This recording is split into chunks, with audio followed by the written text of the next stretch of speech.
Hi guys, ಇವತ್ತೊಂದು ಒಳ್ಳೆ recipe ನಾನು ತೊಗೊಂಬಂದಿದ್ದೀನಿ.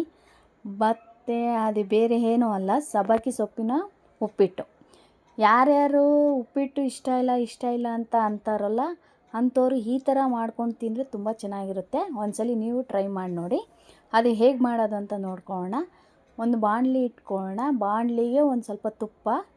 ಇದಕ್ಕೆ ನಾನು ಬನ್ಸಿ ರವೆ ತೊಗೊಂಡಿದ್ದೀನಿ. ಬನ್ಸಿ ರವೆಯಲ್ಲಿ ಮಾಡಿದ್ರೇ ಅದು ತುಂಬ ಚೆನ್ನಾಗಿರುತ್ತೆ. ಅದನ್ನು ಒಂದು ಸ್ವಲ್ಪ ಕಲರ್ ಚೇಂಜ್ ಆಗೋ ತನಕ ಹುರ್ಕೊಂಡು ಪಕ್ಕಕ್ಕೆ ಒಂದು ತಟ್ಟೆಗೆ ಹಾಕಿ ಎತ್ತಿಟ್ಕೊಳ್ಳೋಣ. ಯಾಕಂದರೆ ಅದು ತುಂಬ ಚೆನ್ನಾಗಿ ಹುರಿದ್ರೇ ಅದು ಉಪ್ಪಿಟ್ಟು ಚೆನ್ನಾಗಿ ಬರುತ್ತೆ. ಸೊ ಇವಾಗ ಅದಕ್ಕೆ ಏನೇನು ತರಕಾರಿ ಬೇಕು, ಏನೇನು ಬೇಕು ಇಂಗ್ರೀಡಿಯೆಂಟ್ಸು ನೋಡೋಣ. ಅದಕ್ಕೇನಿಲ್ಲ, ನಾನು 2 ಈರುಳ್ಳಿ ಮತ್ತು ಒಂದು 4 ಹಸಿಮೆಣ್ಸಿನ್ಕಾಯಿ, ಕರಿಬೇವು, ಹುರುಳಿಕಾಯಿ, ಕ್ಯಾರೆಟು, ಮೇನು ಸಬ್ಬಕ್ಕಿ ಸೊಪ್ಪು. ಸಬ್ಬಕ್ಕಿ ಸೊಪ್ಪನ್ನ ಚೆನ್ನಾಗಿ ತೊಳ್ಕೊಂಡು ಒಂದು ಸ್ವಲ್ಪ ನೀರಲ್ಲಿ ಹಾಕ್ಕೊಂಡು 1-2 ಸಲ ತೊಳೆದಿದ್ದೀನಿ. ಅದನ್ನು ಚೆನ್ನಾಗಿ ಚಿಕ್ಕದಾಗಿ ಕಟ್ ಮಾಡ್ಕೊಂಡಿದ್ದೀನಿ. ಮತ್ತು ಇದಕ್ಕೆ ಏನೇನು ಬೇಕು, ಹುರುಳಿಕಾಯಿ ಸಣ್ಣಕ್ಕೆ ಹಚ್ಕೊಂಡಿದ್ದೀನಿ, ಕ್ಯಾರೆಟು ಅಷ್ಟೇ ಸಣ್ಣಕ್ಕೆ ಹಚ್ಕೊಂಡಿದ್ದೀನಿ. ನಿಮಗೆ ನೋಡ್ತಾ ಇದ್ದೀರಲ್ವ, ಈಗ ನಿಮಗೆ ಬೇಡ ಅಂದರೆ ಬರೀ ಸಬ್ಬಕ್ಕಿ ಹಾಕ್ಕೊಂಡು ಬರೀ ಹಸಿಮೆಣ್ಸಿನ್ಕಾಯಿ, ಈರುಳ್ಳಿ ಮತ್ತು ಸಬ್ಬಕ್ಕಿ ಹಾಕ್ಕೊಂಡೇ ಮಾಡ್ಕೋಬೋದು. ನಾನು ಇದು ತರಕಾರಿನೂ ಇರಲಿ, ಇವಾಗ ಡಯಟ್ ಮಾಡೋರಿಗೆ ಒಂದು ಒಳ್ಳೆ ರೆಸಿಪಿ ಮಾತ್ರ. ಇದನ್ನು ಎಲ್ಲ ವಿಟಮಿನ್ಸು ಅದರಲ್ಲಿರುತ್ತೆ. ಸೊ ಈಗ ಮೇನು ಉಪ್ಪಿಟ್ಟು ಮಾಡ್ಕೊಳ್ಳೋದು ಹೇಗೆ ಅಂತ ನೋಡ್ಕೊಳ್ಳೋಣ. ಅದೇ ಬಾಣಲಿಲಿ 1-2 ಸ್ಪೂನ್ ತುಪ್ಪ ಹಾಕ್ಕೊಳ್ಳೋಣ. ತುಪ್ಪ ಮತ್ತು ಎಣ್ಣೆನೂ ಯೂಸ್ ಮಾಡ್ಬೋದು. ತುಪ್ಪ ಜಾಸ್ತಿ ಬೇಡ ಅನ್ನೋರು ಎಣ್ಣೆನೂ ಯೂಸ್ ಮಾಡ್ಬೋದು. 1-2 ಸ್ಪೂನ್ ತುಪ್ಪ, 2 ಸ್ಪೂನು ಎಣ್ಣೆ ಹಾಕ್ಕೊಳ್ಳಿ. ಬೇಕು ಅಂದರೆ ನೀವು ಬರೀ ತುಪ್ಪ ಹಾಕ್ಕೊಂಡು ಮಾಡ್ಕೋಬೋದು, ತುಂಬ ಚೆನ್ನಾಗಿರುತ್ತೆ. ಸೊ ನಾನು ತುಪ್ಪನೂ 2 ಸ್ಪೂನು ಮತ್ತು ಎಣ್ಣೆನೂ 2 ಸ್ಪೂನ್ ಹಾಕ್ಕೊಂಡಿದ್ದೀನಿ. ಅದಕ್ಕೆ ಇವಾಗ ಸಾಸಿವೆ 1 ಸ್ಪೂನು, 1 ಸ್ಪೂನು ಜೀರಿಗೆ ಹಾಕ್ಕೊಳ್ಳೋಣ. ಮತ್ತು ಅದಕ್ಕೆ ಕರಿಬೇವು, ಹಸಿಮೆಣ್ಸಿನ್ಕಾಯಿ ಒಂದು 4 ಕಟ್ ಮಾಡಿ ಇಟ್ಕೊಂಡಿರೋದು ಹಸಿಮೆಣ್ಸಿನ್ಕಾಯಿ 4.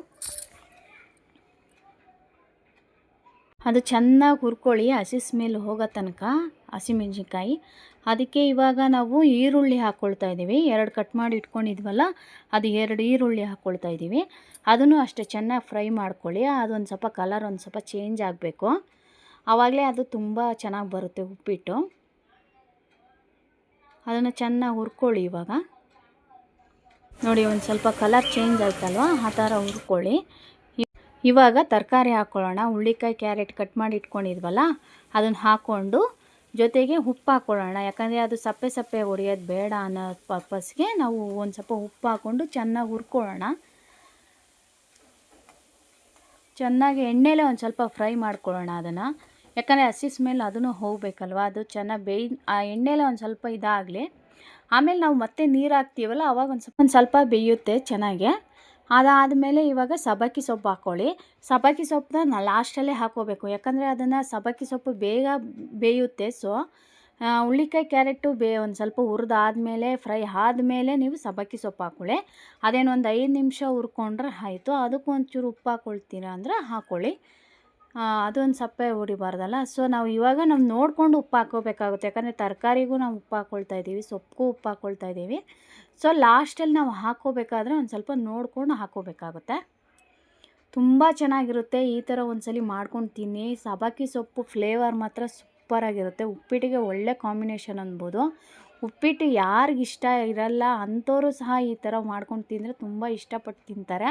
ಬೇಕಂದರೆ ನೀವು ಒಂದ್ಸಲಿ ಟ್ರೈ ಮಾಡಿ, ಹೇಗಿದೆ ಅಂತ ಕಮೆಂಟ್ ಮೂಲಕ ನನಗೆ ಕಮೆಂಟ್ ಮಾಡಿ, ಓಕೆನಾ?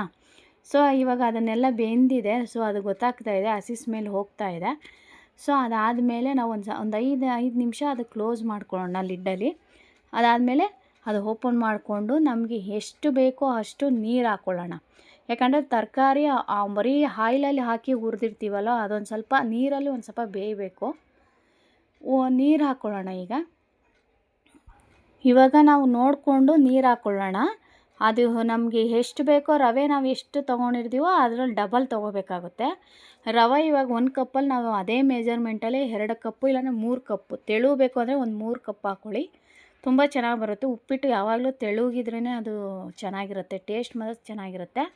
ಸೊ ಆದಷ್ಟು ತೆಳು ಮಾಡ್ಕೋಬೇಕು ಅಂದರೆ ಡಬಲ್ ಹಾಕ್ಕೊಳ್ಳಿ. ನೀರು ಎಷ್ಟು ಅದನ್ನು ಕ್ವಾಂಟಿಟಿ ನೋಡಿಕೊಂಡು ನೀವು ನೀರು ಹಾಕ್ಕೋಬೋದು. ಅದೊಂದು ಸ್ವಲ್ಪ ತರಕಾರಿ ಎಲ್ಲ ಚೆನ್ನಾಗಿ ಬೇಯಲಿ. ಈಗ ನೀರು ಇದೆಲ್ಲ ಹಾಕಿದ್ದೀವಲ್ವ, ಸೊ ಉಪ್ಪು ಹಾಕ್ಬಿಟ್ಟು ಅದನ್ನು ಲಿಡ್ಡು ಕ್ಲೋಸ್ ಮಾಡಿ ಅದೊಂದು ಸ್ವಲ್ಪ ಅದು ಮಳ್ಳಿದ್ರೇ ಅದು ತುಂಬ ಚೆನ್ನಾಗಿ ಬರೋದು. ಸೊ ಇವಾಗ ಮುಂಚೆನೇ ನಾವು ಉಪ್ಪು ಹಾಕ್ಕೊಂಡಿರೋದ್ರಿಂದ ನೋಡ್ಕೊಂಡು ಉಪ್ಪು ಹಾಕ್ಕೋಬೇಕಾಗುತ್ತೆ. ಸಪ್ಪೆ ಆದರೆ ಒಂದು ಪಕ್ಷ ನಾವು ತಿಂದ್ಬಿಡ್ಬೋದು, ಬಟ್ ಉಪ್ಪಾದರೆ ತುಂಬ ಕಷ್ಟ. ಸೊ ಅದರಿಂದ ನಾವು ಕೇರ್ಫುಲ್ಲಾಗಿ ಉಪ್ಪನ್ನ ಹಾಕಬೇಕಾಗುತ್ತೆ. ನೋಡಿ ಇವಾಗ ಬೆಂದಿದೆ, ಅದು ಕುದೀತಾ ಇರಬೇಕು. ಆ ಟೈಮಲ್ಲಿ ನಾವು ರವೆ ಹಾಕ್ಕೊಂಡ್ರೆ ತುಂಬ ಚೆನ್ನಾಗಿ ಬರುತ್ತೆ. ಇವಾಗ ನೋಡಿ ತರಕಾರಿ ಸಬ್ಬಕ್ಕಿ ಎಲ್ಲ ಬೆಂದಿದೆ. ಸೊ ಇವಾಗ ನಾವು ಹುರ್ಕೊಂಡಿರೋಂಥ ಬನ್ಸಿ ರವೆನ ಅದಕ್ಕೆ ಹಾಕ್ಕೊಳ್ಳೋಣ. ಮೇಲ್ಮೇಲೆ ಒಂದು ಸ್ವಲ್ಪ ಸೈಡಲ್ಲೇ ಹಾಕೊಂಬನ್ನಿ. ಇದೇನು ಗಂಟು ಕಟ್ಟುತ್ತೆ ಅನ್ನೋ ಭಯ ಏನೂ ಆಗಲ್ಲ, ಅದು ಚೆನ್ನಾಗಿ ಹುರ್ಕೊಂಡಿರ್ತೀವಲ್ಲ. ಸೊ ತುಪ್ಪದಲ್ಲಿ ಅದು ಆಲ್ರೆಡಿ ಹುಡಿ ಥರ ಆಗಿರುತ್ತೆ. ಸೊ ನಾವು ಭಯ ಪಡೋ ಅಂಥದ್ದು ಏನಿಲ್ಲ. ನೀವು ಹೇಗೆ ಹಾಕಿದ್ರೂ ಅದು ತುಂಬ ಚೆನ್ನಾಗೇ ಬರುತ್ತೆ, ತುಂಬ ತೆಳುವಾಗೆ ಬರುತ್ತೆ. ನೋಡಿ ನಾನು ಮಾಡ್ತಾಯಿದ್ದೀನಿ ನೋಡಿ, ಅದೇ ಥರನೇ ಮಾಡಿಕೊಂಡ್ರೆ ತುಂಬ ಚೆನ್ನಾಗಿ ಬರುತ್ತೆ. ಸೊ ನೀವು ಒಂದ್ಸಲ ಟ್ರೈ ಮಾಡಿ, ತುಂಬ ಸಿಂಪಲ್ಲಾಗಿದೆ ಮಾಡೋದಕ್ಕೆ. ಸೊ ಸಬ್ಬಕ್ಕಿ ಹಾಕ್ಕೊಂಡ್ರೆ ತುಂಬ ಚೆನ್ನಾಗಿದೆ. ಹುರುಳಿಕಾಯಿ ಕ್ಯಾರೆಟು ತರಕಾರಿ ಏನಿಲ್ಲ, ಬರೀ ಸಬ್ಬಕ್ಕಿ ಇದೆ ಅಂದರೆ ಅದರಲ್ಲೂ ಮಾಡಿಕೊಂಡ್ರೆ ತುಂಬ ಚೆನ್ನಾಗಿರುತ್ತೆ. ಎಕ್ಸ್ಪೆಷಲಿ ಇದು ಡಯೆಟ್ ಮಾಡೋರಿಗೆ ತುಂಬ ಒಳ್ಳೆ ಫುಡ್ಡು, ಒಳ್ಳೆ ವಿಟಮಿನ್ಸ್ ಎಲ್ಲ ಇರುತ್ತೆ ಇದರಲ್ಲಿ. ಹುರುಳಿಕಾಯಿ ಇರ್ಬೋದು, ಕ್ಯಾರೆಟ್ ಇರ್ಬೋದು, ಸಬ್ಬಕ್ಕಿ ಇರ್ಬೋದು. ಸೊ ನಾವು ಯೂಸ್ ಮಾಡೋದ್ರಲ್ಲಿ ಫಸ್ಟ್ ಆಫ್ ಆಲ್ ನಾವು ಅದಕ್ಕೆ ನಾನೇ ತುಂಬ ಇಷ್ಟಪಟ್ಟು ತಿಂತಾಯಿದ್ದೀನಿ. ಇವಾಗ ಮುಂಚೆ ಅಂತೂ ಇಷ್ಟನೇ ಇರ್ತಾ ಇರಲಿಲ್ಲ, ಬಟ್ ಈ ಥರ ಮಾಡ್ಕೊಂಡು ತಿನ್ನೋದ್ರಿಂದ ನನಗೆ ತುಂಬ ಇಷ್ಟ ಆಗ್ತಾಯಿದೆ. ಲಾಸ್ಟಲ್ಲಿ ನೋಡ್ತಾ ಇದ್ದೀರಲ್ಲ, ಈಗ ತುಂಬ ಚೆನ್ನಾಗಿ ಬಂದಿದೆ, ತೆಳುಗೆ ಬಂದಿದೆ ನೋಡಿ. ನಿಮಗೆ ತೋರಿಸ್ತಾ ಇದ್ದೀನಿ ನೋಡಿ, ತುಂಬ ತೆಳುಗೆ ಬಂದಿದೆ ನೋಡಿ. ಈ ಥರ ಮಾಡ್ಕೋಬೋದು ನೀವು.